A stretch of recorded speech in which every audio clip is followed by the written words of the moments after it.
आज के लेक्चर में कक्षा 10वीं के लिए एक्सरसाइज जो है 14 यानी कि चैप्टर नंबर 14 चैप्टर हमारा कौन सा है, वृत्तों से संबंधित क्षेत्रफल। उसके हम very short answer type question MCQ के रूप में यहां पर हम करेंगे, जो आपके एग्जाम में बहुत ही हेल्पफुल होंगे, सहायक होंगे। ये मेरे पास कुछ क्वेश्चंस हैं, इनमें से कुछ क्वेश्चन ऐसे भी हैं जो पिछले एग्जाम में आए हुए हैं। आप उनको समझें, देखें और कॉन्सेप्ट भी आपको साथ साथ हम बताएंगे किस तरह से ये आंसर बनते हैं, तो ये आपके लिए बहुत ही हेल्पफुल होंगे। आइए करते हैं। पहला जो क्वेश्चन है हमारे पास एमसीक्यू के रूप में, एक वृत्त के अनुदिश एक बार चलने में तय की गई दूरी को क्या कहते हैं। एक वृत्त के अनुदिश का क्या मतलब होता है, चारों ओर। जैसे यहां से चले, ये एक वृत्त है, इसके चारों तरफ हमने यहां से चले तो यहां दोबारा वापिस आ गए तो इसको क्या कहते हैं। छोटी कक्षाओं में भी हम पढ़ चुके हैं, तो इसको हम क्या बोलते हैं, क्या क्षेत्रफल बोलते हैं, क्या परिधि बोलते हैं, आयतन बोलते हैं, त्रिज्या बोलते हैं। तो ये हमें मालूम होना चाहिए। इसको परिधि बोलते हैं। क्या बोलते हैं, परिधि यानी कि परिमाप, चारों तरफ का माप, परिधि इसको क्या बोलते हैं, परिधि। तो ये आप ध्यान में रखें, ये क्या होती है, वृत्त की परिधि, एक चक्कर। दूसरा इसी के ऊपर आधारित है, वृत्त की परिधि निकालने का सूत्र जिसकी त्रिज्या r है। मान लो यही वृत्त है, इसकी त्रिज्या कितनी है, r, तो फिर इसकी परिधि कितनी होगी। फॉर्मूला आपको ध्यान में रखना होगा, कितनी होगी, 2 पाई r, 2 पाई r। तो इसमें से आप देखें कौन सा आंसर सही है। पाई r स्क्वायर है, 3 पाई r है, पाई r है, 2 पाई r है, तो यहां पर आंसर कौन सा बन रहा है, डी, 2 पाई r। नेक्स्ट क्वेश्चन, 7 सेंटीमीटर त्रिज्या वाले वृत्त की परिधि होगी। अगर त्रिज्या हमारे पास दी हुई है पहले ही, कितनी, 7 सेंटीमीटर, तो परिधि कितनी होगी। आप जल्दबाजी करने की बजाय आप इसको करके देखें। 2 पाई r, 2 गुना में 22/7 गुना में 7, तो कितना आ गया, 44 सेंटीमीटर यानी 44 सेंटीमीटर। अब देखिए 154 है, 154 है, 44 है, 44 है, दोनों में 44 है, सी में भी और डी में भी। फिर आंसर कौन सा होगा। फिर आपको इन बातों का ध्यान रखना होगा। ये सिर्फ एक मतलब लंबाई है, दूरी है, तो दूरी किस में मापी जाती है, सेंटीमीटर में, और ये सेंटीमीटर स्क्वायर है तो किसके लिए होगा, क्षेत्रफल के लिए। तो हम क्या निकाल रहे हैं, परिधि, तो ये सेंटीमीटर में ही आएगी। क्या आंसर आ गया इसका, डी।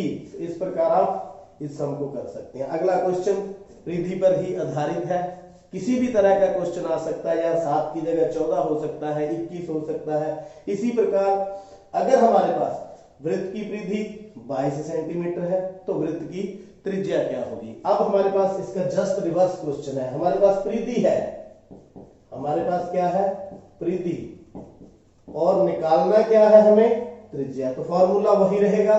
तो परिधि 22, तो 2 गुना में 22/7 गुना में r, तो ये r हमने निकालना है, r, तो ये 7 ऊपर चला जाएगा और 2 और 22 कहां चला जाएगा, नीचे। तो कितना आ गया, 7/2, काटेंगे पॉइंट्स में तो कितना आ जाएगा, 3.5 सेंटीमीटर। तो आप देख सकते हैं कौन सा आंसर होगा, 3.5 है, 4 5 है, 6 5 है और 5 5 है। तो कौन सा आंसर, ए। बिल्कुल तुक्का ना लगाएं, कुछ ही सेकंड लगते हैं इसको करने में। आगे क्या है, कुछ टेक्निकली क्वेश्चंस हैं, बहुत अच्छे क्वेश्चन हैं। अब हम इनको देखेंगे। वृत्त की परिधि और व्यास का अनुपात, वृत्त की परिधि और व्यास, तो आप ऐसे परिधि और व्यास, तो इसी को हम अनुपात बोलते हैं। तो देखिए अगर मान लीजिए r है उसकी त्रिज्या, तो परिधि 2 पाई r, तो व्यास कितना होता है, 2r, तो r से r गया, 2 से 2 गया, कितना आ गया, पाई, नीचे फिर क्या होगा, 1, यानी पाई अनुपात 1। तो कौन सा आंसर इसमें से आपको दिखाई दे रहा है, 2 पाई अनुपात 1, 30 अनुपात 1, पाई अनुपात 1, इनमें से कोई नहीं। तो ये सी आंसर राइट है, बिल्कुल सही है। आगे वृत्त की त्रिज्या और परिधि का अनुपात, अब किसका अनुपात देखना है, त्रिज्या और परिधि,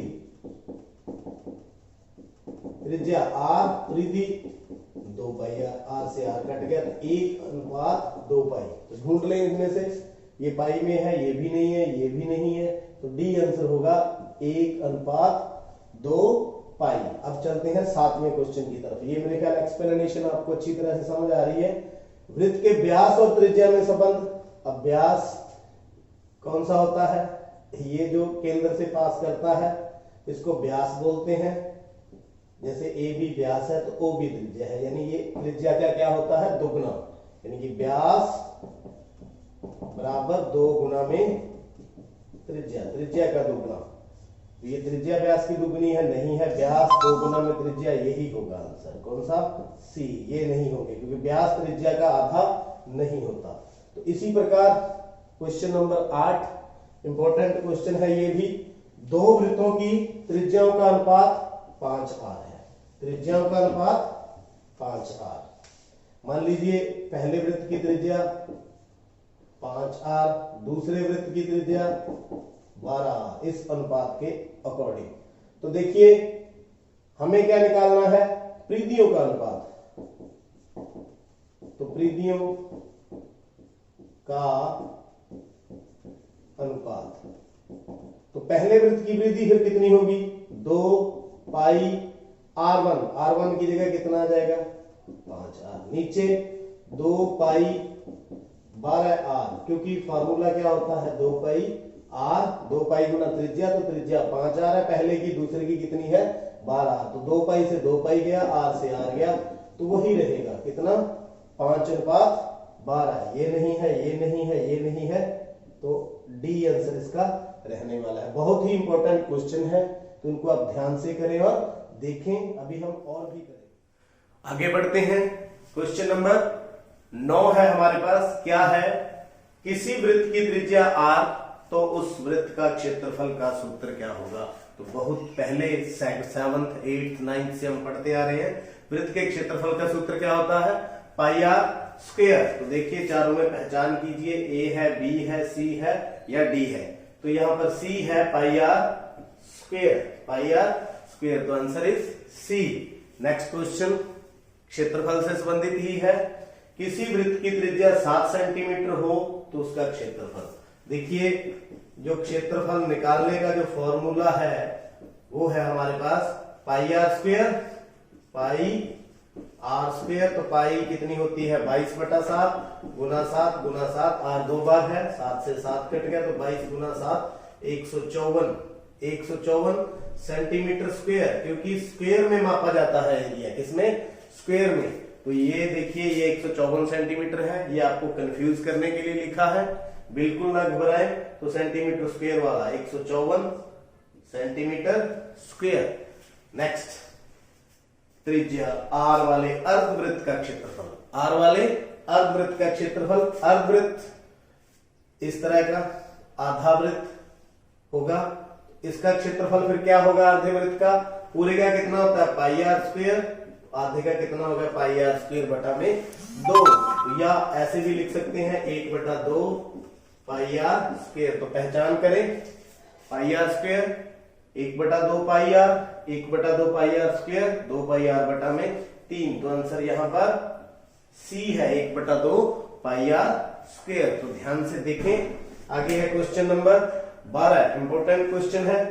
दो वृत्तों के क्षेत्रफलों का अनुपात 4:9 है, तो उनकी परिधियों का अनुपात हमें ज्ञात करना है। हमें दिया क्या है? मान लो पहला वृत्त की त्रिज्या हम कितनी मान ले? r1, तो दूसरे की कितनी मान ले? r2। दिया क्या है? क्षेत्रफलों का अनुपात। पहले का क्षेत्रफल क्या हो गया? r1 स्क्वायर, दूसरे का पाई r2 का स्क्वायर। तो बराबर में कितना दे रखा है? 4:9। तो पाई से पाई कट गया, तो r1 का स्क्वायर बराबर 4, ये r2 हम उधर ले जाते हैं बटा में 9। तो r1 की वैल्यू कितनी हो जाएगी? 4 r2 का स्क्वायर बटा में 9 सारे का वर्गमूल। तो ये वर्गमूल 4 का 2 आ गया, स्क्वायर से अंडर रूट कट गया, r2 बटा में 9, r2 बटा में 9 का वर्गमूल 3। तो निकालना क्या है? परिधियों का अनुपात। परिधि तो पहले वृत्त की परिधि 2 पाई r1, दूसरे की 2 पाई r2, तो 2 पाई से 2 पाई कट गया, r1 बटे r2। तो यहां देखिए r1 बटे r2, ये r2 में इधर ले आऊं तो कितना हो गया 2:3, किसके बराबर होगा 2/3 या 2:3। तो परिधियों का अनुपात 2:3। आप देख सकते हैं कौन सा बी, कौन सा आंसर है बी। आगे बढ़ते हैं। दो वृत्तों की त्रिज्याएं 12 व 5 है। उस वृत्त की त्रिज्या हमें बतानी है जिसकी परिधि इन दोनों वृत्तों की परिधियों के योग के बराबर है। तो इसको भी बिल्कुल इसी प्रकार हम करेंगे। ये हमारे पास एक वृत्त है, ये दूसरा वृत्त है, एक ये तीसरा वृत्त है, इन दोनों की परिधियों का योग है। तो इसकी त्रिज्या r1 ले लें, इसकी त्रिज्या r2, यानी कि 2 पाई r1 प्लस 2 पाई r2। ये इसकी परिधि, ये इस वृत्त की परिधि किसके बराबर होगी 2 पाई r। इसकी त्रिज्या हम क्या ले लें r। तो देखिए 2 पाई मैं कॉमन ले लेता हूं, r1 प्लस r2 बराबर में 2 पाई r। 2 पाई से 2 पाई कट गया, तो r किसके बराबर होगा फिर r1 प्लस r2। यानी सीधी सी बात है, अगर परिधियों का योग आए तो आप डायरेक्ट त्रिज्याओं को जोड़ सकते हैं, वो नए वृत्त की जो है परिधि त्रिज्या आ जाएगी। तो 12 5 7, 12 और 5 17 सेंटीमीटर। तो कौन सा है चारों में ए। बहुत ही इंपॉर्टेंट क्वेश्चन है, उम्मीद है ये एग्जाम में भी आएगा।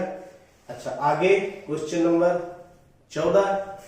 एक वृत्तीय क्षेत्र का वह भाग जो त्रिज्याओं और संगत चाप से घिरा हो। ये वृत्त जो त्रिज्याओं, ये दो त्रिज्याएं और संगत चाप, ये चाप, इस क्षेत्र को हम क्या बोलते हैं?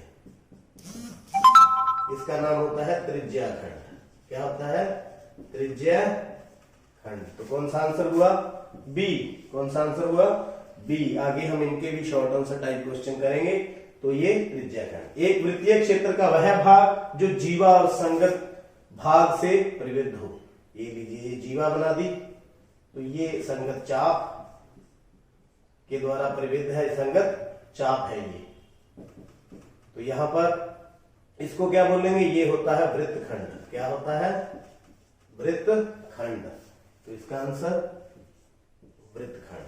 आगे फॉर्मूला है हमारे पास, त्रिज्या खंड का क्षेत्रफल बताना है। त्रिज्या कितनी है? r। तो क्या होता है? पाई r स्क्वायर थीटा बटा 360, पाई r स्क्वायर थीटा बटा में 360। तो बहुत ही महत्वपूर्ण जो एमसीक्यू थे आपने देख लिए हैं, समझ लिए हैं, और चैनल को भी उम्मीद करता हूं आपने सब्सक्राइब कर लिया होगा। आपका बहुत बहुत